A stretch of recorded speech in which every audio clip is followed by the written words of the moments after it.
Good morning, everybody. This is Rama on Writing coming to you live from a beautiful, sunny Sedona, Arizona. We did get our rains this week, and so I think it's autumn time now. So, the temperatures have cooled off. We've been up to Flagstaff to ride in the fall tree, color changing. It's very impressive. Sedona doesn't have that many big trees with leaves on them. We have some big fir type trees, but they don't really change colors that much. But along the creek, there's a lot of yellows and reds that are starting to show. And of course, we ran into the rain last week in Flagstaff, and I thought I'd get sick from it, but luckily I've made it through. And a lot of times when the seasons change, we all get a little bit ill. Temperatures change. We don't quite have the clothing set quite right. We have Tom's special small retreat starting next week.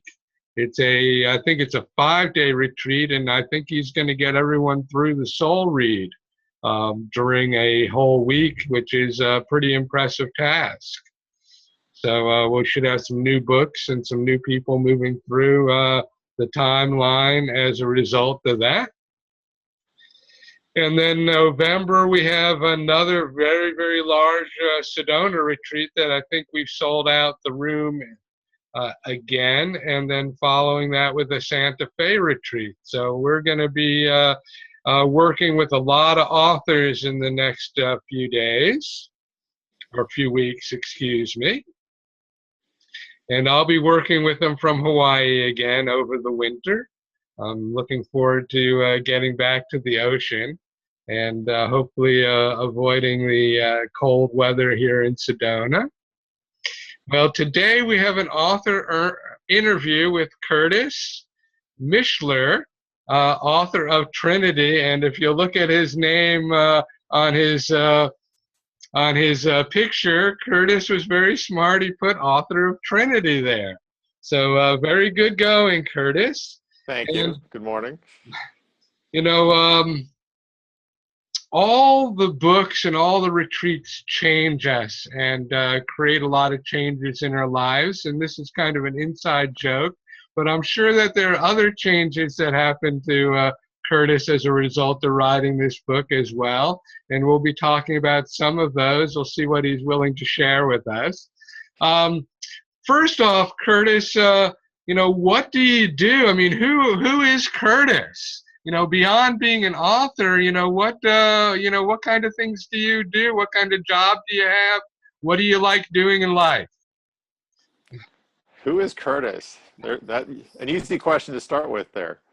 So Curtis is changing. Curtis spent about 20 years as a healthcare business executive, but very recently, in the last few months, I've stepped out of that, and I'm now writing full time. So Curtis, the business executive, is now Curtis, the author. Curtis, that is a monumental shift. I know that a lot of us envy you for being able to do that.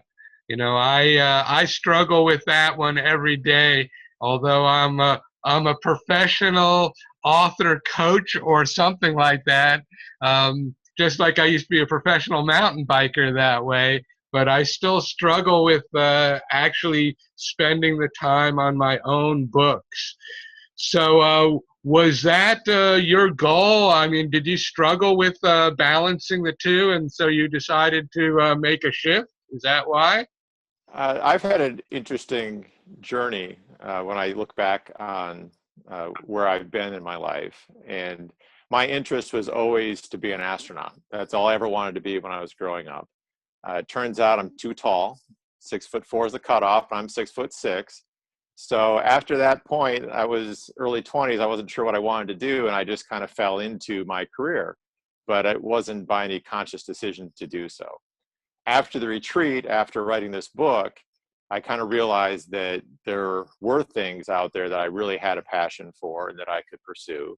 And I just decided the time was right and I was going to take a big jump. And it's scary at times. And it's still figuring out the rhythm, the cadence of what it looks like, but I'm really happy that I took that step, and I feel like it's the right thing for me to do. I'm very envious, Curtis. I had no idea that you had made that jump, but big ups on that. That's a revolution in one's life. Yes, it Okay, is. so tell us about this book. What is it about? Why did you write it? Give us a little insight. Sure. So Trinity has actually two meanings. One is it's the site of the first atomic bomb test in New Mexico. The second is there are three primary characters in the novel. So the title is a double meaning.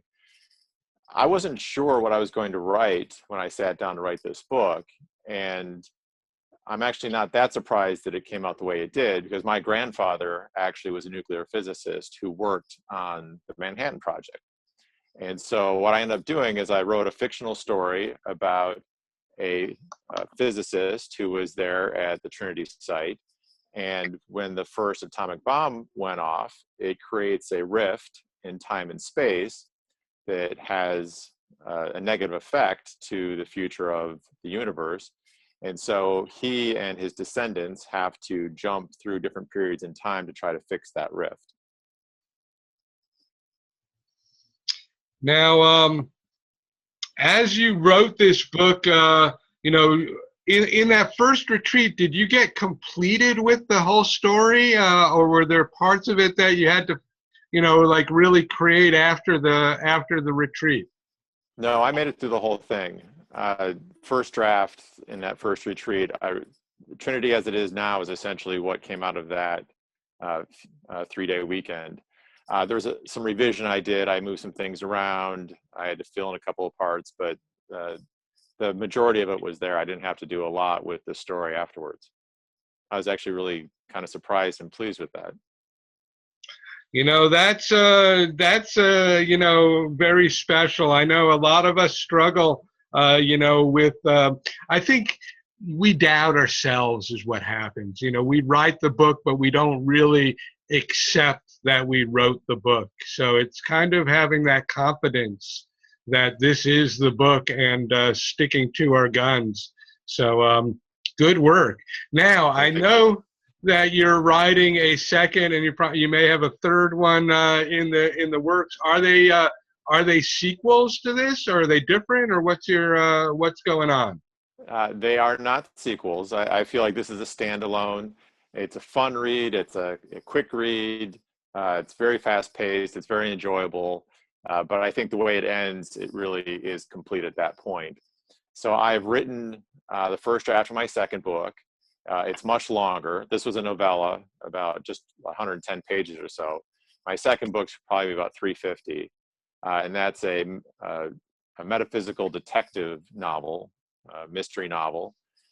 Cam Hunter is the name of the main character, and I'm going to write book 2 because I see that as a series of books when I'm at the retreat next week. Now, with the second book, did you come to the retreat knowing that you were going to write this one? I did. I actually started writing it before the last retreat I was at. So I was about a third of a way into it before I got to that retreat. And it took almost that whole second retreat to finish it because it's a longer novel. Well, one of the things that I stress with the authors is that the writing of the book, the revising of it, taking it through the publishing timeline, all has a end product. There's a time when you're holding your book in hand, and that's a pretty exciting moment. Good work. Now, Holding in hand.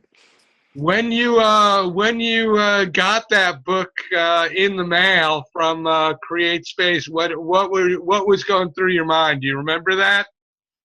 I think that was the moment that it was real. Up to that point, it was words on the screen, really. And even getting the proof of the cover, everything looked great. But until I actually held it in hand, that's when it was like, this is the real thing. And I'm just so happy with it. I think the cover is fabulous. The designers really came through on representing what I wanted it to look like. I like the font of the title. I like the image. The whole thing, I think, just turned out fabulously. I'm really, really happy with it. With that first book, what was the hardest part for you to complete on? I mean, we all go through this timeline differently, some quicker, some slower. Sometimes we get caught up here, sometimes we get caught up there. What did you encounter along the way? I had a lot of things going in my personal life, so there were gaps where I would be very heavy into revising, then I'd step away for a little bit, then I'd get back into it again. But I think the hardest part for me was I got to a point where, is it done, or is it, is it time to let it go? And there was always something more I could do with it. There was always some little thing I could tweak, but I reached a point that I said, it's not really adding any value at this point. It's ready to go. I have to release it. Tom talks about birthing your book. And this is the point where you have to send your book out into the world and hope that you've taught it enough that it can walk around on its own. And I think that was probably the hardest part for me. That's a very astute observation. I'm glad that you shared that one. I struggle with authors a lot with that point. It's like Rama's pulling on this manuscript and the authors just won't let go, and they won't let go. And sometimes I know that it's done. I mean, you can tell it, you can tell when someone talks about it, whether it's done or not, but still the tendency is to hold on to, think you're making it better, or being afraid to release it to the world. And I do remember in my very first retreat listening to Tom talk about the publishing, and I'd ask him questions, and he'd said, oh, authors just are afraid to let go. I said, oh, that won't be me. But I fell into that just like everybody else. So, it's an astute individual that knows when to release it, when to know that, hey, I can keep on tweaking on this thing and making it better, or think that I'm making it better, but am I really doing it? So that's the discernment that is very, very important. Now, yeah, the other thing I found is you read it so many times through the process that you get so close to it that near the end, I found if I put it on the shelf and let it sit for a couple of weeks and then came back to it with new eyes, that helped as well, to really get some perspective on, is it ready to go or not? well, I remember in your timeline there was a gap there, and I thought we had lost you No, you didn't lose somewhere. me. But changes in life definitely affect all of us in this process, and it sounds like you really made a big transition career-wise and personally as well. So I can see now, why sometimes authors disappear a little bit in this process. Now, with book two, what different observations? Why, what's different about the process with book two that you've encountered thus far? I think the big thing with book one was not knowing if I could actually write a book, because I had tried for years, start, stop, lots of good ideas, would write a few chapters, but never really got any farther than that. So book one, the big question was, can I actually write a book? And clearly I was able to do that. So now book two, I have that confidence. I know, yes, I certainly can. And I really had a desire to write this mystery novel, the first in the series. And it almost came to me one day. Sometimes I do my best thinking in the shower, of all places. And the first chapter just completely came through, just like the whole thing. I was like, I just have to go write this down. And I did. And so I knew exactly what I wanted it to be.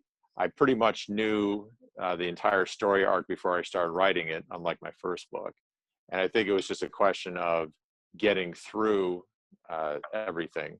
And one thing I find when I'm writing is I get so excited to get to that next thing that I start really almost moving too quickly. So I have to pace myself. It's not a matter of how fast I write, it's a matter of how much territory I cover when I'm writing. So with book 2, I was trying to manage that and make sure I was spending enough time on different scenes, on different chapters before I moved on. One of the things that I think that authors, especially the first time through, don't realize is that there's a lot of promotion that ultimately has to be done or will be done. And I know that in my personal case, it's been really hard to devote the time, mostly because I only have one book out, and it seems like it's more I'd be more fruitful getting a bigger bang for my buck if I had more than one book. What have you done promotion wise, and what is your plan for the future now that book 2 is really on its way through the timeline? So that's the question right there. And I didn't really have a good appreciation for promotion at all. And just personally, I tend to be a fairly private person, which doesn't work well if you're trying to be an author and be out there promoting your books. So recently, over the last month, I've been working on creating a business plan, which actually maps out everything that I'm going to do around this. And I do agree that having multiple products helps. And so I've come up with a writing schedule that I'm going to be writing another 3 to 4 books over the next year. So I think it's going to help having more quantity out there.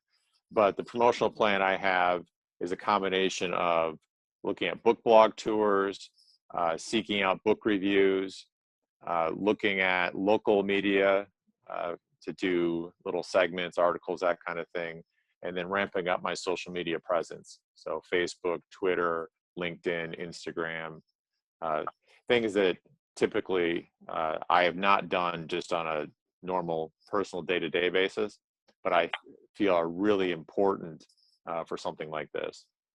I've also looked at some other authors that have been self-published and have done very well, and they've done similar things too.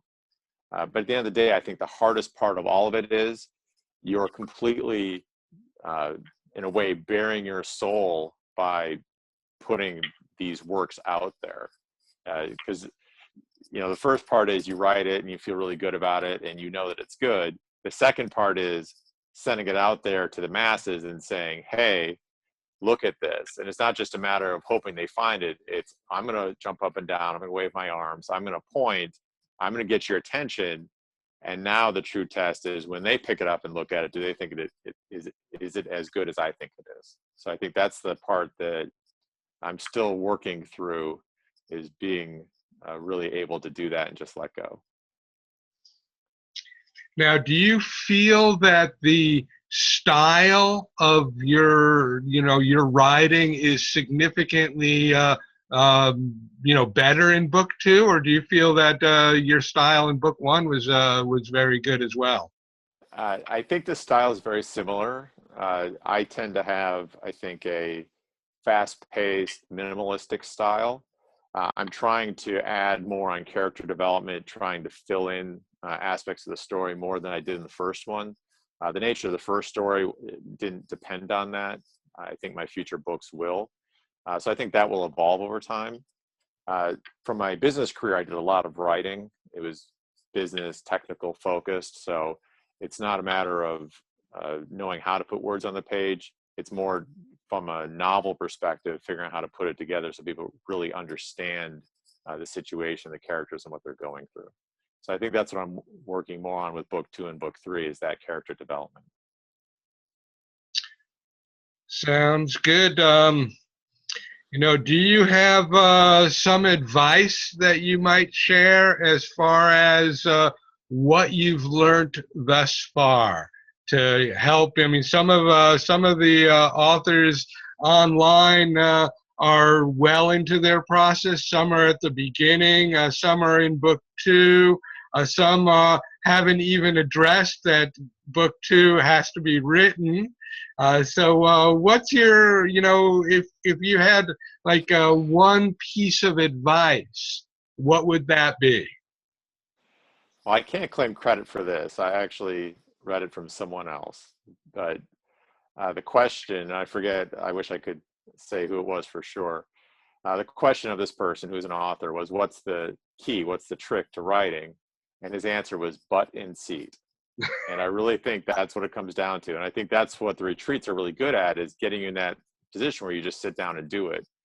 And for me, it's not a matter of, ooh, it's this big work effort. It's a matter of just trusting that it doesn't matter what kind of mindset I'm in before I sit down to write, that as long as I just get in there, just let go, let it flow, write as quickly as I can, and just trust the process, it'll be okay. And there are days where it's really hard to do that. There's days where I really don't want to do that. But I think setting a schedule and just sticking to it, just sitting down and doing it is the key to it.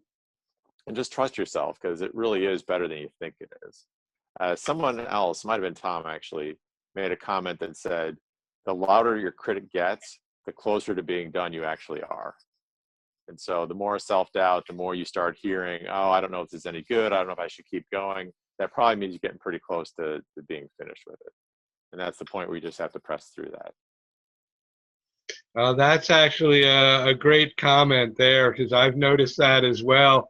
I used to, when I'd be in the retreats and I'd be talking to people on breaks and stuff, the ones that said, I'd ask them, well, do you think you're close to being done and stuff? And the ones that said, oh, I have a long ways to go yet, those were the ones that I knew, would finish very soon. So, I've had empirical experience that backs up that comment as well. Curtis, before you went to Tom Bird's first retreat, did you ever really imagine that you would actually be a full-time writer, which is what you've taken on now? Was that in your plan, or was that a surprise to you? That might have been a dream. That might have been something that I would think about at times and say, hey, wouldn't that be nice to do something like that? But I don't think I ever seriously considered it. And even immediately after the retreat, it wasn't like day one, I was thinking I'm definitely going to do that. But the seed had been planted. And we actually had to write down goals at that retreat, 6 months, 12 months, 18 months, where we wanted to be. And I said, 18 months out, I wanted to be writing full time. So I planted the seed at that point. And then a couple of opportunities came up earlier this year that really got me thinking, and I decided it was time to make the jump. So I did. And now it's fun, it's exciting, it's a little scary, but I feel like I'm doing the right thing. It feels really good. I don't wake up dreading that I have to go to work. Uh, and in this case, going to work is sitting down to write. So I really look forward to that every day. Wow, it's an impressive jump. As I say, I think there are a lot of people online here that are in admiration of your bravery to actually go for it. And and I think there may be some that are in those same footsteps. So I think you have company. I wish I was there personally. That's one of the things that I imagine doing. I've got the list of books, in my queue and all. But as far as actually being brave enough or committed, I think for me it's committing to doing it. Not so much the bravery. I mean, I trust the universe that whatever I do, I'm going to do well. But actually committing myself to doing it is where I fall flat on my face. So as I said before, that's very impressive. Commitment there. Yeah, I think there's an aspect of waiting till everything is right. So, well, this needs to happen, this needs to happen, 6 more months, if I do these three things, if my book hits a certain sales number, whatever it might be. And I think one day you just wake up and you say, well, all I'm doing is delaying what I want to be doing. So now's the time, just do it, just go for it. Like you said, I feel like the universe supports me as well. And I decided I wanted to take control. I wanted to be steering the ship and not waiting, not putting things off, but deciding now's the time every day. Let's do what we want to do. Let's have fun. Now, do you sit down and write every day? I mean, are you writing like 2 hours, 3 hours, 5 hours, 8 hours a day?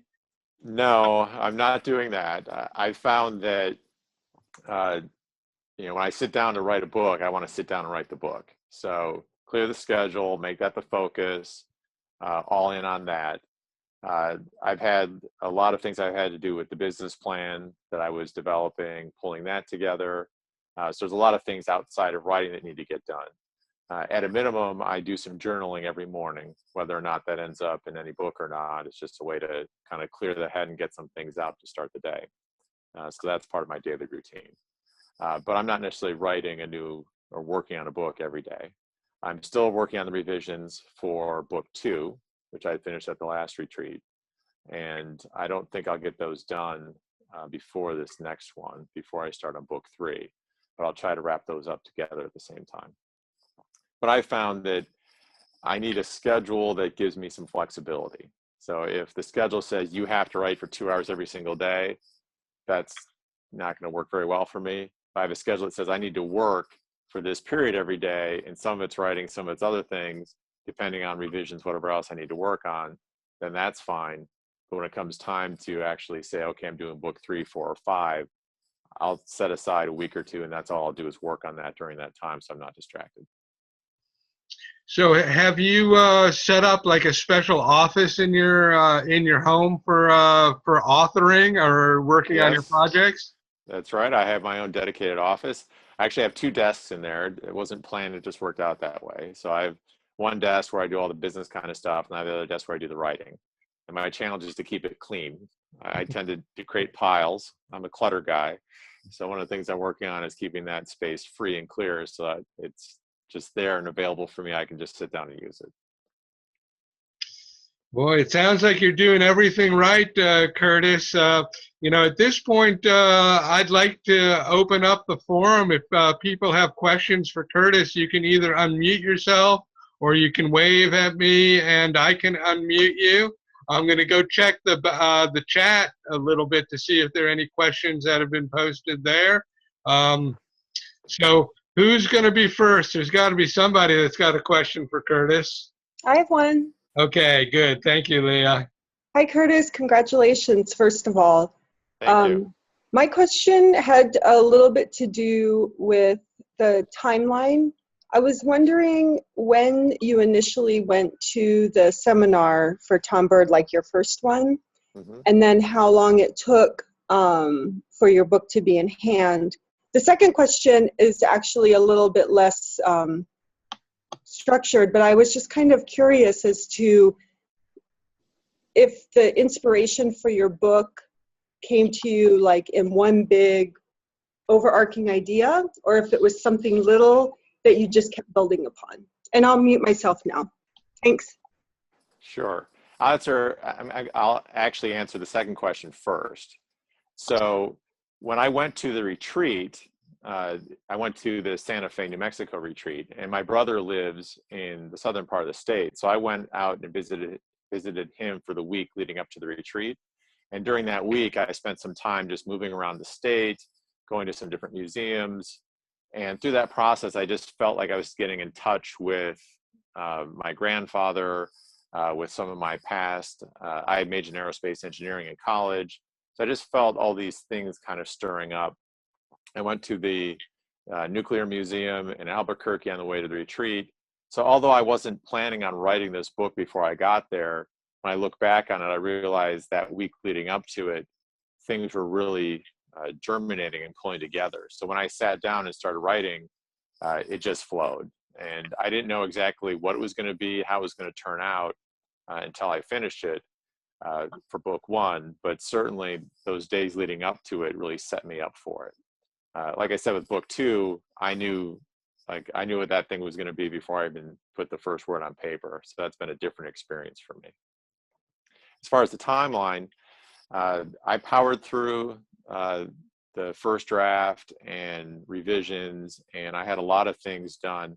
That retreat was in March of 2014. I had a lot of things done by May, and then got it off for the style edit. The style edit went very smoothly. And then I had a few things I played with there, and then the copy edit, and that went pretty well too. But then I had some things in my personal life that I actually put it on the shelf for a little bit. So I had probably 2 or 3 months of downtime where I wasn't actually working on it. And then when I picked it up again, we had to get ready for formatting, send it out for that, to cover everything else. And I made some progress on that. But again, I had to set it aside for a little bit of time. And then when I picked it up, it was the beginning of 2015 that everything was pulled together and was ready to go. So I think by February, I was pretty much done with it. Had I not had those breaks in there, the whole thing probably would have been done by August, September 2014. So about 6 months, it could have been done. But like I said, I had taken a few breaks along the way, which extended the timeline. But I still had the whole thing done within a year. That's a really good timeline, Curtis. I always think about, having it done in a year. That's one of the goals that I set for myself. As you mentioned, if you hadn't put it on the shelf a couple of times, you would have really cruised through that timeline about as quickly as anybody else has. So it's interesting. Anyone else have a question for Curtis? Yeah, let me pop in if I could. Hi, Curtis. Congratulations. Thank you. You bet. A relative of mine tells the story of being on the tower at Trinity the day of the blast, screwing in the last detonators. And of course, I've always hoped that a photograph would show up of something like that. But of course, the chances are small, probably to none. But my question is did you have a person or a group of people that you could refer to for the technical details to underscore your story? Unfortunately, I did not have the one person that I really would have wanted, and that would have been my grandfather. He passed away when I was, I think, 10 years old. So I knew in a general sense what he had done. I was generally aware of it. And I had always wanted to get to a point where I was old enough to ask the questions I wanted to ask, to really be able to have the conversation with him. Unfortunately, he passed away too soon.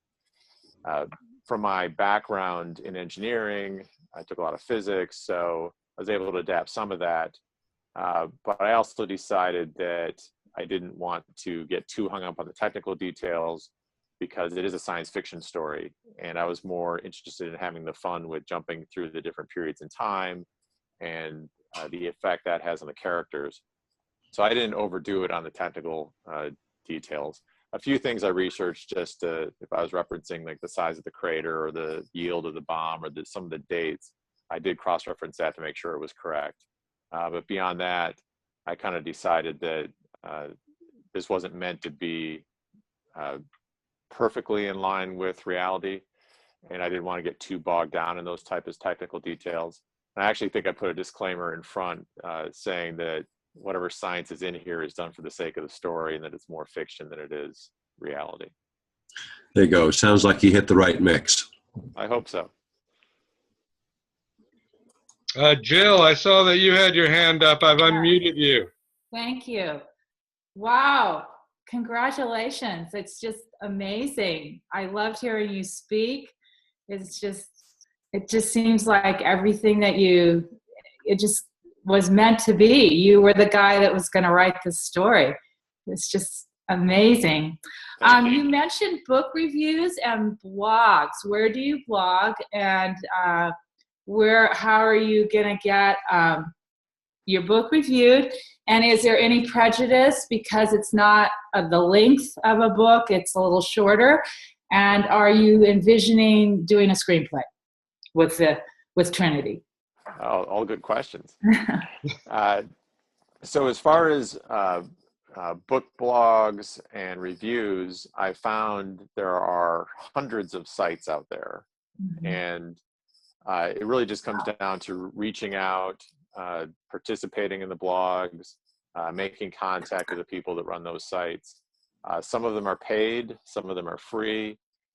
For a lot of them, there's a timing aspect, meaning if you want somebody to read your book and review it, it may take a couple of months just because they have a backlog and they need time to do that.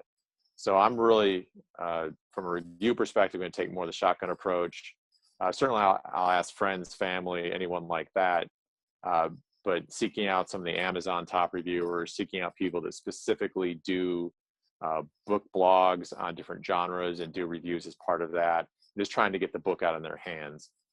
It is novella length, so it is not a full-length novel, which I'm thinking may actually help with some of that because it's a faster read. It won't take as much of a lift for somebody to step in and do that. So I'm hoping that will actually benefit me to get started. And I forget, was there one last part to your question there? About is it a screenplay? Screenplay. That's right. It's interesting because I've seen it as a movie in my head. You know, and when I was writing it, I didn't, but it kind of, I could see how it would look as a movie. I've not actually considered writing a screenplay, but maybe that's something I'll have to sit down and take a look at. That's an interesting idea. Yes. I think the way the story works and the visuals, it would work very well as a movie. Yeah. So it's time to read Sid Fields. It may be. Beautiful cover. It's a beautiful imagery. Thank you. I love the cover. Even though it's, a bomb. I know. And I struggle with that a little bit too, actually. Yeah. And I did not get into any of the morality or the ethics of it in the story, because that wasn't the point of it. Although you could argue that there's an underlying message there, in that the whole premise of the story is that it created this tear in the fabric of space and time, which should never have happened. And it's because we had set off that bomb. Yeah. Well, you definitely picked a point in history that is very, profound. Yes. So definitely, I would think many people will want to read it and also see it in the movie theater. Very good. So we'll hold that for you. Excellent. I love it. I love it. Curtis, speaking to the morality of it, it's interesting to note that the Japanese, the Germans, as well as ourselves, were working on a bomb. And so for good or evil, it was time for that door, even though it was the back door, to be opened in that realm. And then, of course, you take off on this very interesting portal avenue with the whole thing. But in its own left-handed way, it did introduce us, it seems, to the universe. Hi, yes. We're here. We're dangerous.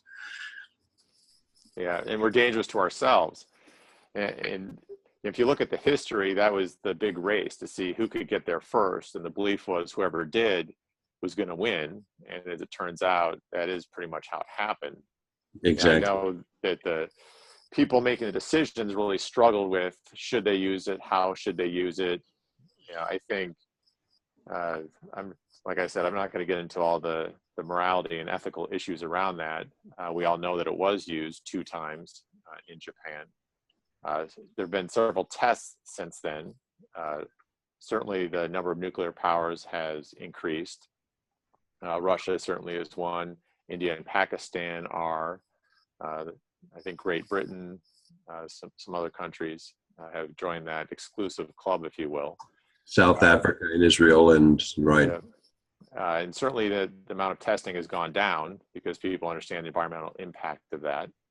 Fortunately, we've never actually been in a situation where they've been used beyond those 2 occurrences in World War II. But if you look at the whole Cold War, I mean, it was basically, my gun is as big as yours, so don't shoot, because if you do, I'll shoot back. And that was the whole basis of that was, we had them, you had them, and I'm not going to put mine down, because what happens if you don't put yours down? And yeah, they're mutually assured. That whole distrust, mutual assured destruction. Let's take another angle, if we could. The idea of portals is very current. Actually, it's we've been hearing this in movie scripts, storylines for quite some time. Science fiction often leading the way into what we find to be science reality in years later.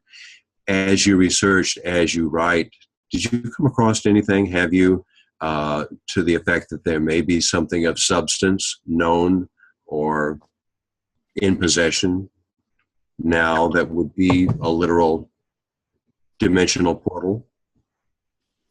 Yeah, so I have an interest in quantum physics. I took some of that when I was in college, and I've loosely kept up with some of that. And it seems like every day the science is catching up with what I'll call the spiritual. And there's a lot of things we're starting to prove through science, through quantum physics, that people with different beliefs have held true for a number of years, especially with certain things within metaphysics. From my knowledge, what I've seen, I think those types of portals are theoretically demonstrated. I think we've yet to figure out exactly how to make it reality, meaning the theory starts to break down when you try to do it in the 3D, in the third dimensional physical world. It doesn't mean that it's not there and it's not possible. The way I did in my book actually was a little different because I tied it to the genetics of the characters. So I actually tied it to the genetic code of that one scientist. And so they were able to do some jumping without having to actually create a portal based on the impact of this rift that had been created. But I think that, science is getting better at describing the real thing every day. And hopefully we'll see it someday. I think that would be exciting. Yeah, be interesting. New moral and ethical dilemmas could come up with that. But We'll see who comes back through and what they have to say. Exactly. Curtis, this is Dolores. I live in Santa Fe, not too far from Los Alamos, actually. And there's a family there that for some years created a line of wine called La Bomba Grande. And I was, when you told us about your book today, I kept thinking it's a shame they went out of business. I was wondering if I could find at least one bottle so we could toast you with that. That's funny. La Bomba Grande. Was the wine any good? It wasn't bad, actually, but I think they just couldn't sustain it. They were retirees. But yeah, some of those bottles made us all laugh a great deal because it was such a strange name for a wine. But anyway, yeah. You mentioned Los Alamos, and that just reminded me, the Trinity site is actually open for visitors. They do it 1 or 2 times a year. It kind of depends on the year. Yes. And as a result of writing this, I'm actually going to make a point of doing that. I think they do it April and October, but they don't necessarily always do it both times every year. Mm-hmm. But you go to Los Alamos and then they load up the bus and they take you in there and you get to walk around for a bit. And the radiation levels are low enough now that it's safe to do that. Yeah, it's perfectly safe. So that is something that I will be doing in the near future.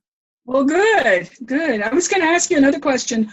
As you go through, I mean, you picked Trinity as the place that was kind of the genesis of your plot, so to speak. But have you thought about some other places that might also work as catalysts for future jumping off places? For books in general, or for this specific? For this particular one. For this, the series, I guess. Right. Yeah, I hadn't really. The character, one of the characters does go to the Marshall Islands for some other tests at one point in the book. But I hadn't necessarily considered that. But that's an interesting idea. I'll have to think about that. I found that in my second book, I knew where I wanted it to be set because it's someplace that I visit every year, which is Vail and Beaver Creek, Colorado. So that book's not related to this first one, but I did have that definite inspiration, if you will, to do that. But I'll have to consider if I'm going to come back to this universe and where that might be. That's a good idea. Curtis, there's a question on the chat about what inspired your second book. I mean, your first book seems to have been inspired by your desire to be an astronaut and being an astrophysicist and things like that. So, so why the shift? What inspired you to write the second book? If I look back at what I have always enjoyed reading, it's largely been science fiction and mysteries and thrillers. Those have been the categories that I've always just sat down and had a good time. And so I knew I wanted to write something in those different genres. Science fiction, I feel, is something I'll play with, but it's not probably at the core of my being. I think I'm more of a mystery thriller kind of guy. And I just had this day where it just came to me, this character, what I call him a metaphysical detective. I've been studying metaphysics. I've been really trying to understand how the universe works beyond science as we understand it today and how I fit into that.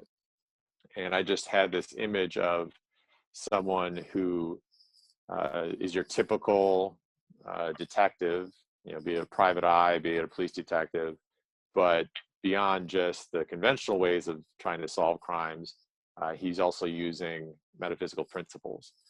So he has a cat who is his sidekick, if you will, who he can speak with the cat, and the cat, he and the cat can talk to each other, they understand each other. He also has some spirit guides that help him along the way. And I'm trying to strike that balance of, it can't be so easy that he just talks to one of his spirit guides and he gets the answer, because that would be much of a story then. So I'm still figuring out exactly how that works, but I think it opens it up a little differently than what's been done in the past. And at the end of the day, I think I want to write something that I want to read, something that I find would be fun and interesting.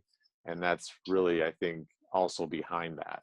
So it just came to me one day that that's what the character would be. And now it's just a matter of figuring out what crimes he has to solve. Sounds good. There is some precedent out there. Douglas Adams wrote a book that had a kind of a psychic private eye. There's a series that Victoria Laurie wrote about a psychic who helps solve some crimes and stuff. So you're in good company there. It's good.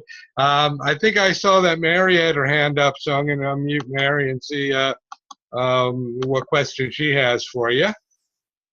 Hi there. I got on just about 5 minutes late, and I'm missing seeing that cover everybody's raving about. Can you hold it up, or where do I go to see the cover of your book?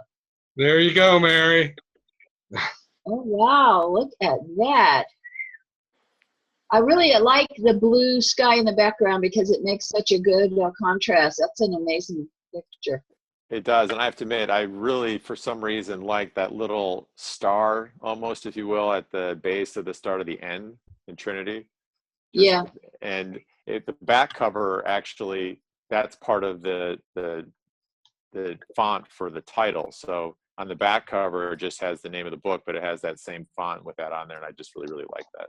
Hey, Rama, can you show us the back too? Let me pull it up. Give me a second here. I tell you what, let's see if we can get another question going while I go search through my files. Wait, is this up on Amazon, Curtis? It is. It is on Amazon. Okay, I'm going to try to get in there and do a 5-star review like I'm trying to do for everybody. And I feel like as an author community, we can really help each other that way. So if there's any of you on the line that I haven't yet done that for, please write me, email me so I can do it. And we just sometimes run into how Amazon knows we're related, I don't know. But they wouldn't let me put one up for Lynn, and they wouldn't let me put one up for Tom Bird. But other people, including Rama, I've been able to do it. And there's also Goodreads. So do you know if you're on Goodreads yet? I am not, but that is part of my plan to do that. Good, and then I'll do that there too. In a sense, I could say this is the start of my promotional outreach, is this interview. Right. That's so cool. Hey, Curtis. So there you can see the back cover. You can see the font there. Yeah, please go ahead. I have another question. You know about Schrodinger's cat? Yes. So are you thinking along those lines for this cat in your story, or no? I hadn't specifically thought of that. So I'll have to tap in and see if I make some adjustments based on that. Well, it's not a suggestion. I was just wondering if you knew. I figured you did. Anybody who studied Heisenberg's uncertainty principle, et cetera, would know that. Yeah, I'm fascinated with those types of concepts. Me too. And metaphysically, there's a lot of scientific evidence now about how the observer actually can change the outcome of the experiment. So Right. it's taking it to that next level of, you observe something, but by the very act of observing it, you've changed it. So if you dig yourself too deep, you better find a way out. That's right. Watch out.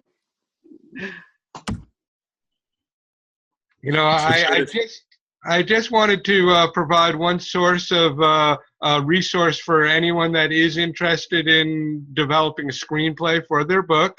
We had talked about cats, so I have to say this is a website called Save the Cat. It is a great resource for screenplay writing. There is a beat sheet template available to download, as well as sample beat sheets, which is how you kind of pitch your screenplay. So anyone interested, Save the Cat. Tom, you have a question? Yeah. Curtis, your cover is great. Not only colorful, eye-catching, but it has real currency to the story with the mushroom cloud, and then of course you're launched out into space, which I assume relates to the portal. So anyway, who did you design the cover? Who helped you? Rama was great in helping me as I come up with another book. Finding inspiration, is always problematic. So what was your inspiration, or who was your help? Yeah, I wish I could take complete credit for coming up with the design. So working with the Publish Now program, part of that obviously was creating the book cover. And I came up with the elements, the energy. I kind of described the feeling I wanted to get from it. And then I turned it over to the designers, and I had no idea what they're going to come back with.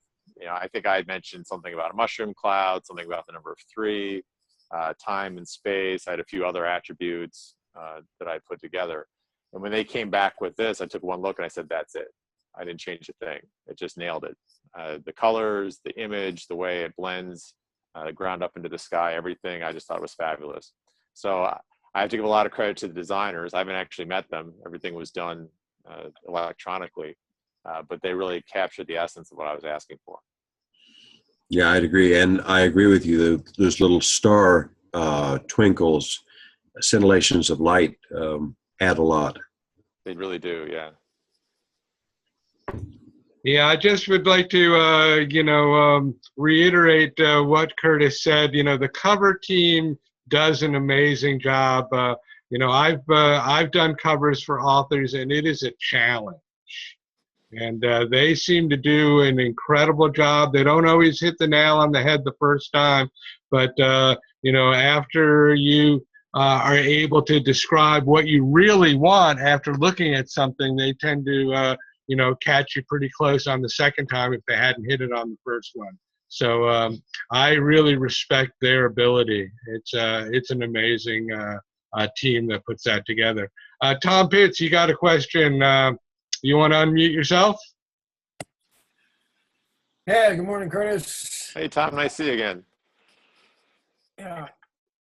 Could you just describe the style edit experience for us? You said it went really smooth. Did you just come back with recommendations and you just implemented them, or did you go back and forth? So with my style edit, it actually came back with very little as far as recommended changes. There were some comments about the pacing and the style and the character development, but it all being in line with the genre. And there were a couple of minor suggestions, but really there wasn't anything material coming out of that I had to do. I was actually kind of surprised. I wasn't sure what to expect with the style edit. I think Rama sent me a nice little note saying that this was one of the cleanest ones that he had seen. So I just feel like this book was meant to come out of me the way that it did, because it was pretty much ready to go at that point. So I got lucky through that style edit. We'll see how my next one goes on my second book. Don't call it luck, call it talent. There we go, talent. I like that. Good luck with the fleshing out characters. I hope that's fun. A lot of people like just action, but I don't know. It's just a question of style. I like to know why somebody did something, Mm-hmm. And I think that's the challenge, that balance of how much do you explain it and how much do you give enough information that the reader can figure it out on their own. Because you don't want to hit them over the head, because that's not any fun either. So I'm still, that's an area where I'm still learning how to do that. But that's part of the fun of this too. If it was easy, then, you know, why Well, I found out that you find out more about the character as the book goes on. That is true. You know, it's kind of fun to go into the, you know, get lost in the story. I agree. My opposite. I have the opposite problem. I get lost in the story and don't come back to reality. And the dishes pile up in the sink. Yeah, that's not all bad. You know, one comment from one of our past webinars, and I'm not sure if I actually got this one up online or not. Seems like it was quite a time ago. There was a gal that did some personality type identification, and we were kind of giving the authors a clue that if you can sit down and identify the personality type of the character, then you can use that to help describe their actions and who they are. So that might be something that you can utilize to make it a more effective character. I'll pull out Myers-Briggs and do one for each of my characters. There you go. It might help quite a bit. You know, it seemed like a really good idea. And at one time, this gal was going to develop a fairly substantial, you know, like 6,000 word PDF that helped identify some of the character types. And our goal was to actually be able to get the dialogue to work, because one of the things that I think some authors struggle with is, you know, the dialogue between characters. And this was one of the solutions that we were working on. I don't know if the project ever really panned out for her. Life enters in, we get busy, we get directed in other directions. So just a heads up on that, it might be very helpful. Anyone else have any questions for Curtis? Okay, Lynn, let me unmute you here, Lynn. Okay. Hi, Curtis. Thanks for doing this today. It's good to hear your perspective and your experience. I want to ask you about book blog tours, because early on in this conversation, I didn't know if it was you or Rama who talked about doing that. But I tell you, I really don't understand how they work. So the best way of thinking about it is before the internet, people would go on book tours, and you'd go to different bookstores and you'd sit down and hang out and talk about your book, maybe do a reading, that kind of thing. Well, now more and more people have book blogs where it's somebody who's basically full-time profession, in some cases a hobby, but oftentimes their full-time is just a blog about books. And so what you do is you set up a virtual tour where you're visiting their blogs. Now you might be doing guest posts on that blog. You might be doing interviews. They might be posting a review of your book. But the idea is you set it up that over a period of time, be it a week or 2 weeks or a month, you're going to visit these different book blogs and take advantage of the reach that they have. They have their hundreds or thousands of followers. And so it's one way of getting that information out to a larger audience about you as an author and about your book as well.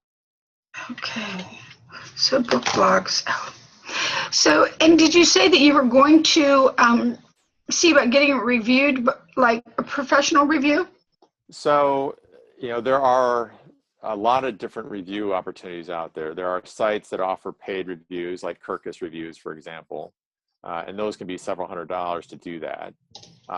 There are a lot of free sites, free meaning you're not paying the reviewer. You're still giving them your book for free, so they don't have to buy your book, but they offer that as a service. And my interest is more in pursuing that route. I think someday I might consider something like a Kirkus. I don't think this book is what I want to do that for. Perhaps some of my future full-length novels, I would do that. But I'm also interested in, you know, I think anytime you got to pay for something, you look at it a little bit differently. And as much as they assure you that it's completely unbiased, it's still I haven't quite reconciled if that's what I want to do or not. Yeah. But certainly from a free review perspective, like if you go out to Amazon and you'll sometimes see those little logos next to somebody's name who's posted a review on something. They actually keep track of the reviewers, and they have people that are known as the top reviewers. And sometimes they focus on specific things. So there might be somebody who just reviews science fiction novels on Amazon. And that's the type of person that I want to try to find and get my book into their hands and have them review it.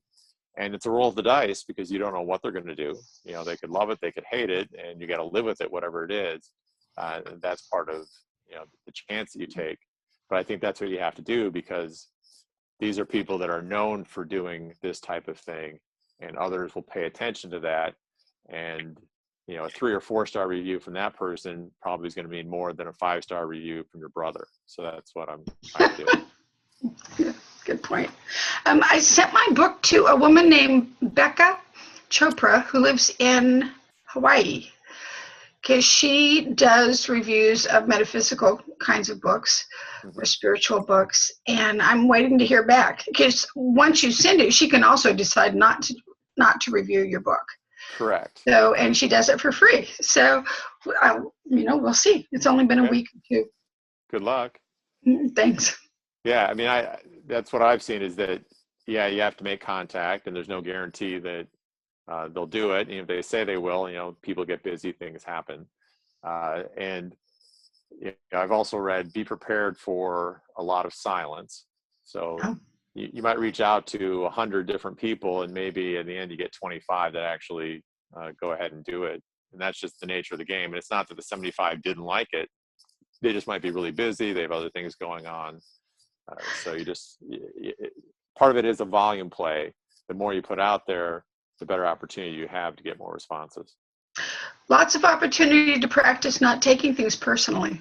Exactly. You got to have a little bit of a thick skin, and that's something I'm still learning about that. Yeah, me too. Okay, thanks. Sure.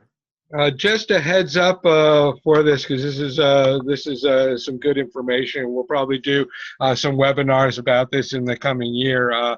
There is a rather large resource, and I believe it was Indie Book Review or something like that. So maybe just Google that. They had a huge listing of all the different sites that did reviews. Some are very genre specific, others aren't. But I think Curtis is right that a lot of times you don't get any response one way or the other. In addition, I remember the first time I heard of a book blog, I didn't really know what it was. I thought it was something like you wrote blogs about books and gave them to people. You know, if you actually Google blog tour, you will find book blog tour is what the term refers to. And there are a number of sites that offer these kind of things. There are a number of different programs that are offered by various businesses.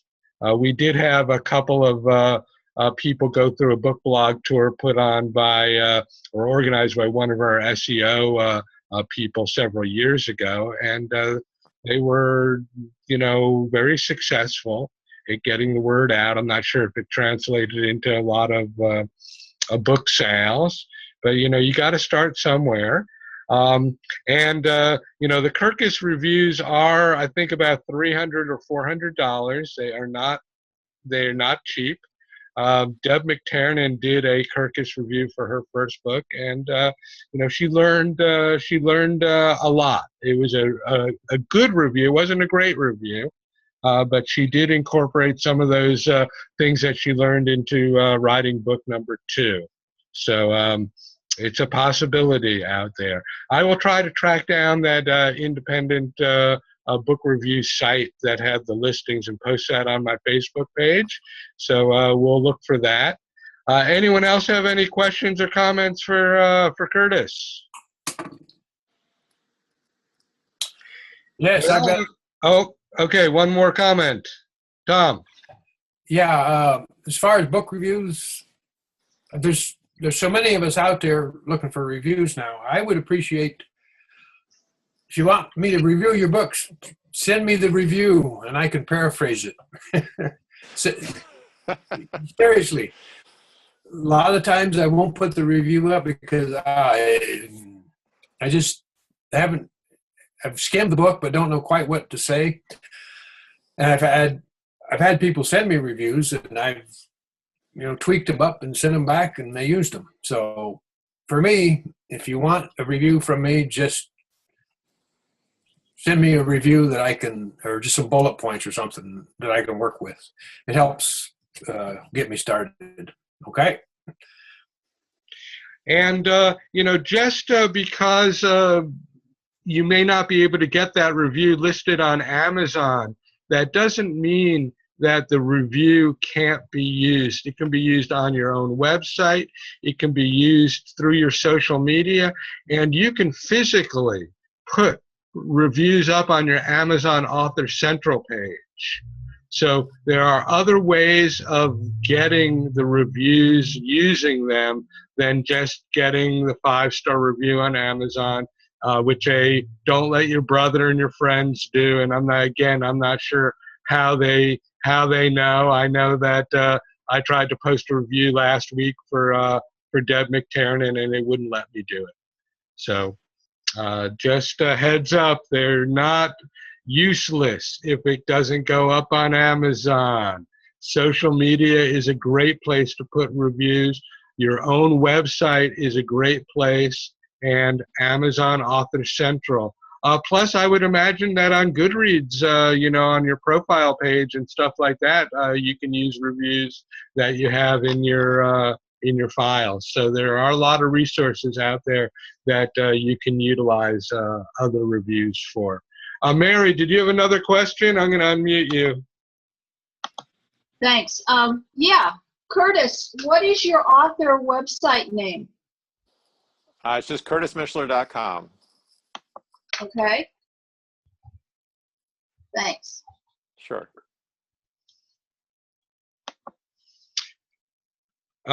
Jill, did you have another question? I'm going to unmute you here. Okay. Yeah. Could you spell your last name, Curtis? Sure. It's M like Mike, I-S-C-H-L-E-R. Oh, I forgot the H. Okay. Yeah. Very good. And also, once again, I just want to say that the cover is just so compelling for the story. I mean, it's just, really, you really nailed it. Thank you. You really nailed it because I can feel the story, and that means you as the author. I'm looking forward to getting your book. Excellent. Thank you. I'll read it. Yeah. Curtis. All right. Good storyteller, and you've got the historical thing going in the front, and you've got the setting, everything. It's just, you nailed it. Thank you. I learned so much today from it. It really, really, yeah. Book. It's great. Thank you. Thank you. Curtis, I notice I got to Amazon, found your book. You have offered your book for free on Kindle. Was that your decision? How did that work? Can you talk a little bit about that? Let me clarify that first off. I brought up Curtis's Amazon page, and it said free for Kindle Unlimited. Okay, Kindle Unlimited is Kindle's Netflix-based program. People pay $10 a month to have unlimited access to Kindle books and the audio versions as well that are available through them. That doesn't mean that the regular Kindle book is free, but it might be. Yeah, good clarification. I've just been a Kindle and Prime member for so long, I forget that others aren't. Still, wonderful that it's there for free. Were you part of that decision-making process? So Kindle has several programs in play. The Kindle Unlimited, you have no choice in that. So it's basically if you are on Kindle and someone has enrolled in Kindle Unlimited, they basically have access to the library.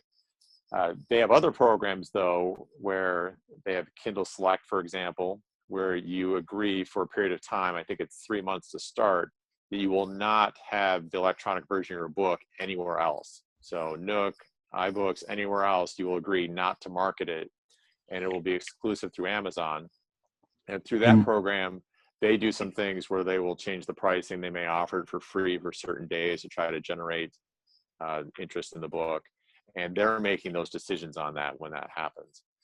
You also have the ability to change your price, and you can do different things, different promotions at different times. So that's something I'm still figuring out how I want to do that over time and try to generate interest. Do you still get a little revenue when someone downloads your book? At one point, I understood if someone downloaded it and could be seen to have read upwards of 20%, then the author got they threw him a bone. Yeah, so I think the way they do this is they take the revenue for Kindle Unlimited worldwide. So however many people have signed up for that program and paid their $10 a month or whatever that is. And then they look at which books have been read through that program. And I think they have a way of determining page views.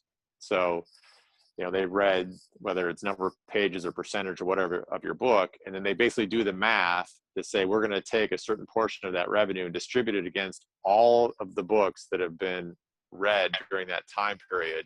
So you will get something, but it could literally be like, here's your 5 cents. It just depends on your portion of that overall pie. So you do get something, but it's not really the same as if somebody actually buys your book.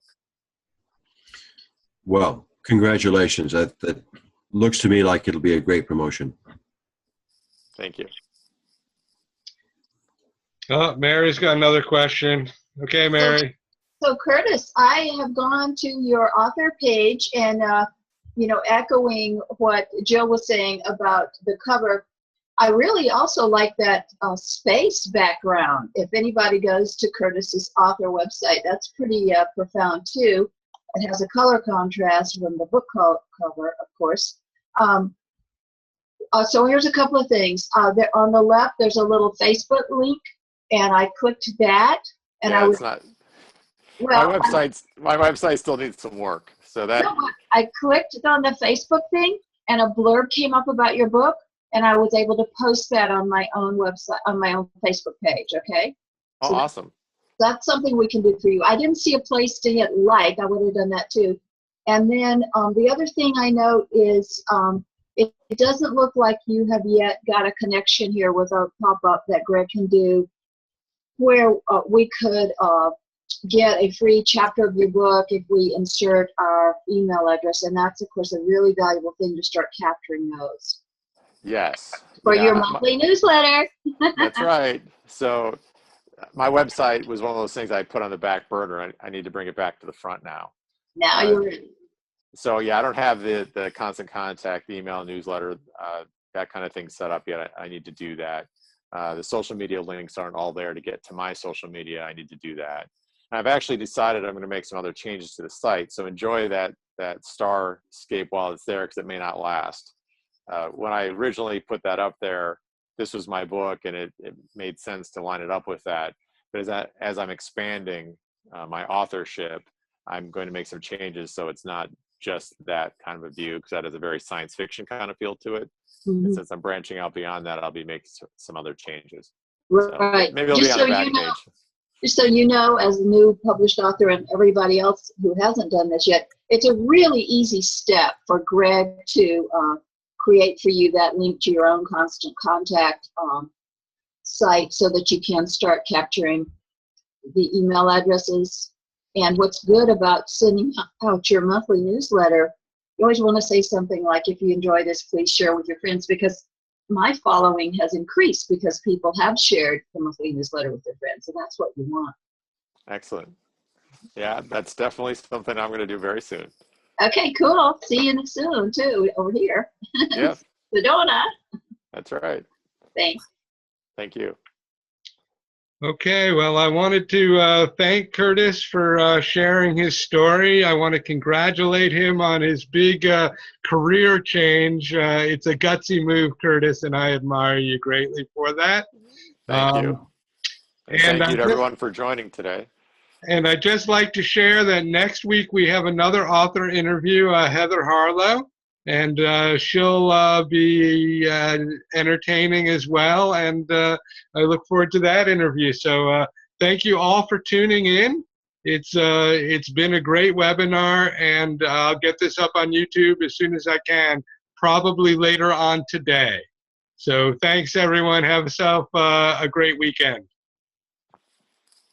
Thanks, everyone. I really enjoyed this, and just thanks for everyone for joining and participating.